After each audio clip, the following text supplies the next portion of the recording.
तर हा मकोका कायदा नेमका कसा आहे यावर ग्राफिक्सच्या माध्यमातून एक नजर टाकूया। 1999 मध्ये महाराष्ट्र संघटित गुन्हेगारी नियंत्रण कायदा अस्तित्वात आला। संघटित गुन्हेगारी आणि दहशतवाद संपवण्यासाठी हा कायदा अस्तित्वात आला। भाजप आणि शिवसेनेच्या युती सरकारने हा कायदा आणला।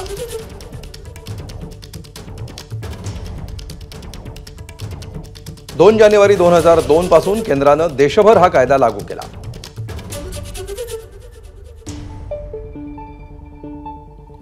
सर्व कायदे आणि त्याच्या तरतुदींपेक्षा मकोकातील तरतुदी या सर्वोच्च आहेत।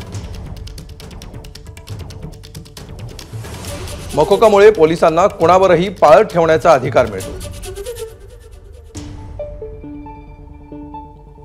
आरोपी विरुद्ध सबळ पुरावा असलाच पाहिजे असंही बंधन या कायद्यामध्ये नाहीये। आरोपींना इतर कायद्यांमध्ये निर्दिष्ट फाशीसह इतर शिक्षा देखील लागू करण्याचे अधिकार हा कायदा देतो।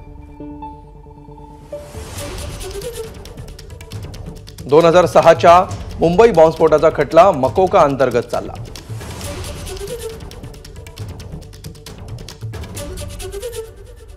तर 2008ला अरुण गवळी आणि इतरांना मकोका अंतर्गत दोषी ठरवण्यात आलं होतं।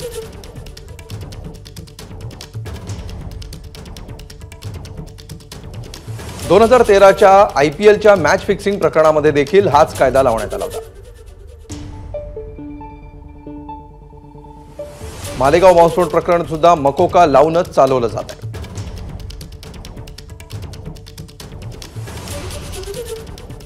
दोन 2016ला छोटा राजन विरोधात देखील मकोका लावण्यात आला।